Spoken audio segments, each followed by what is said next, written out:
Assalamualaikum warahmatullahi wabarakatuh. Bagaimana kabarnya hari ini, Nak? Insya Allah sehat-sehat semua ya. Nah, apakah kalian sudah melaksanakan disiplin diri di pagi ini? Apakah kalian sudah mandi? Berpakaian seragam yang rapi? Apakah kalian juga sudah sarapan? Sudah sholat duha? Nah, apakah kalian juga sudah melaksanakan doa sebelum belajar? Alhamdulillah jika semuanya sudah dilakukan. Nah, hari ini kita masih belajar di tema 5 pengalamanku, subtema 1 pengalamanku di rumah, pembelajaran yang ke-6, kelas 2 SDIT Al-Kautsar Ngoro. Apakah kalian sudah siap? Nah, mari kita mulai ya. Pengamalan sila ketiga Pancasila di rumah. Pada pertemuan sebelumnya kita sudah belajar tentang pengamalan sila pertama dan sila kedua. Hari ini kita akan belajar tentang pengamalan sila ketiga Pancasila di rumah. Sila ketiga Pancasila berbunyi Persatuan Indonesia. Sila ketiga Pancasila mengajarkan kita untuk menjaga persatuan.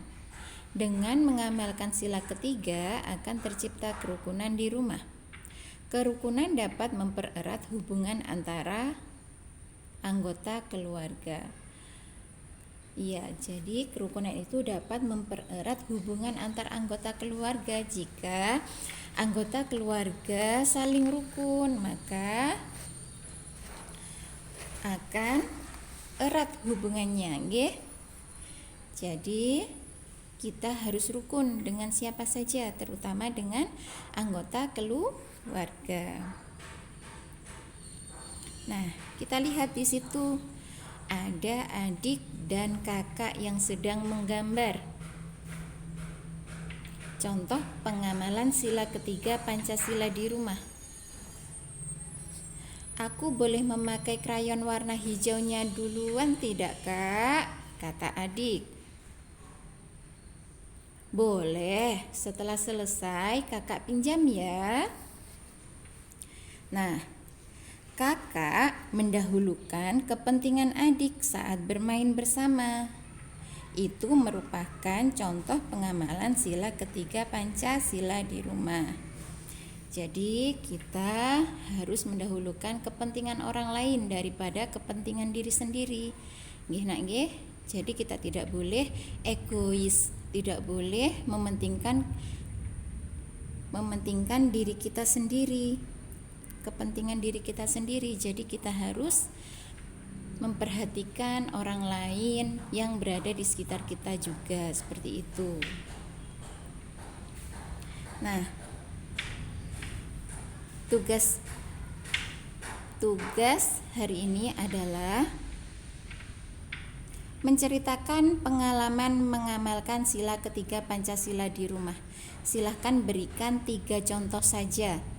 Menceritakan pengalaman mengamalkan sila ketiga Pancasila di rumah. Nanti bisa berdiskusi bersama ayah dan bunda nggih.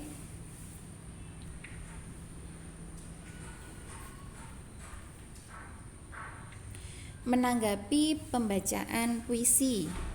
Saat ada orang lain yang membaca puisi, kita dapat memberikan tanggapan. Nah, untuk memberikan tanggapan, kamu perlu memperhatikan hal-hal berikut. Mari kita perhatikan. Yang pertama, artikulasi. Coba nak ulangi apa?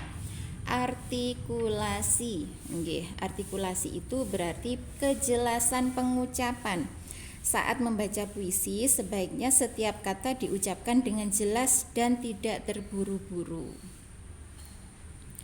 Kemudian yang kedua, intonasi. Coba ulangi apa?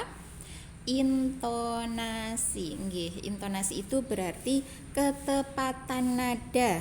Saat ada orang lain yang membaca puisi, gunakan suara yang tidak terlalu kencang atau terlalu pelan.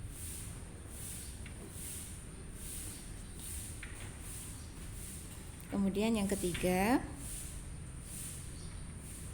ekspresi.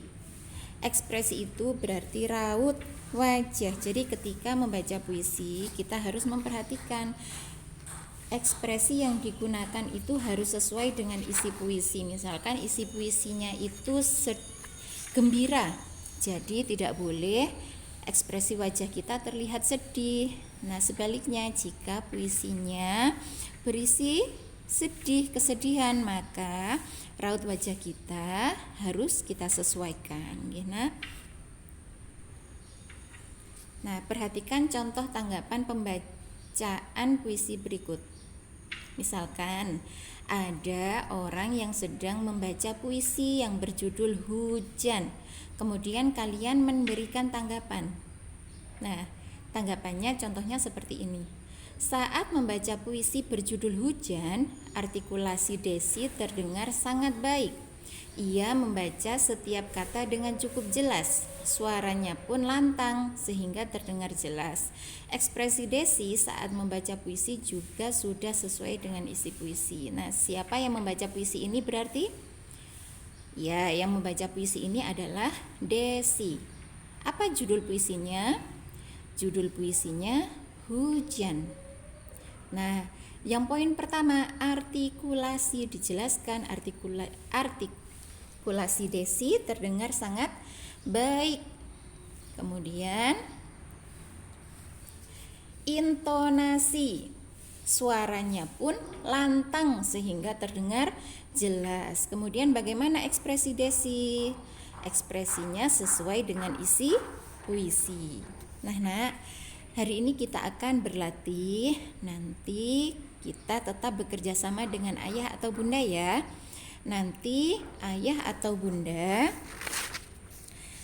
silahkan membaca puisi yang ada di halaman 18. Hujan. Jadi yang membaca adalah ayah atau bunda. Nah, sedangkan anak-anak yang memberikan tanggapan pembacaan puisi. Seperti itu nggih. Jadi nanti fotonya tidak foto sendiri. Untuk yang kali ini fotonya bersama ayah atau bunda, nggih. Bisa, Nak? Insyaallah bisa nggih. Nanti jika ada kesulitan silahkan bertanya. Boleh bertanya kepada ayah atau bunda atau bertanya kepada bu guru. Nggih? Alhamdulillah. Nah, fungsi alat ukur.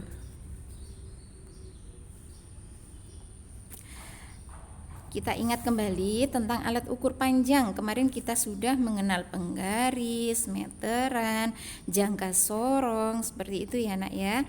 Nah, penggunaannya itu disesuaikan dengan benda yang akan diukur. Contohnya yang pertama ini penggaris.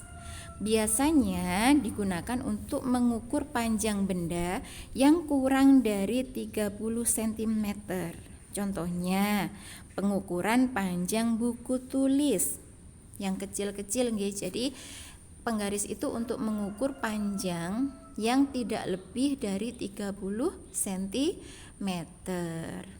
Contohnya apa saja yang lain? Ayo disebutkan. Nah, pasti bisa menyebutkan semua ya. Nah, nanti kita latihan. Kemudian yang kedua adalah meteran. Meteran dapat digunakan untuk mengukur panjang benda yang lebih dari 30 cm. Contohnya pengukuran panjang meja. Panjang meja karena lebih dari 30 cm, maka mengukurnya menggunakan meteran. Seperti itu. Nanti silakan dicari contoh yang lain ya. Kemudian yang ketiga, jangka sorong. Jangka sorong dapat digunakan untuk mengukur panjang garis tengah atau kedalaman benda-benda berbentuk bulat atau lingkaran. Contohnya pengukuran garis tengah kelereng. Itu bisa diukur menggunakan jangka sorong. Nah, Nak, kita perhatikan gambarnya. Yang pertama itu penggaris. Pasti kalian semua sudah pernah ya melihat penggaris. Kemudian yang kedua meteran. Meteran ini biasanya di bawah siapa? Ya, biasanya Pak Tukang ya bawa meteran seperti ini. Kemudian yang ketiga, jangka sorong. Jika kalian belum pernah melihat jangka sorong, bentuknya seperti ini. Kemarin ada berapa bagian dalam jangka sorong? Ada 2 bagian. Bagian tetap dan bagian yang bisa digeser-geser seperti itu ya. Nah, untuk latihan kali ini kita akan melakukan pengukuran benda-benda yang ada di rumah. Nanti silahkan menyebutkan 5 benda yang ada di rumah, kemudian digambar dan silahkan diukur panjangnya berapa. Jadi latihannya adalah menggambar 5 benda yang ada di rumah, kemudian diukur panjangnya berapa, seperti itu. Kemudian disebutkan alat ukurnya apa. Contohnya 1, kalian akan mengukur panjang jendela, contohnya panjang jendela. Kemudian alat ukurnya menggunakan apa kalau mengukur panjang jendela? Penggaris-kah atau meteran atau jangka sorong? Silakan ditulis, kemudian panjangnya berapa. Nah, seperti itu. Sudah paham, Nak? Alhamdulillah, insya Allah sudah ya. Nah, selamat mengerjakan. Semoga ilmu yang disampaikan Bu Guru bermanfaat. Kurang lebihnya Bu Guru sampaikan mohon maaf yang sebesar-besarnya. Diakhiri Bu Guru, wassalamualaikum warahmatullahi wabarakatuh.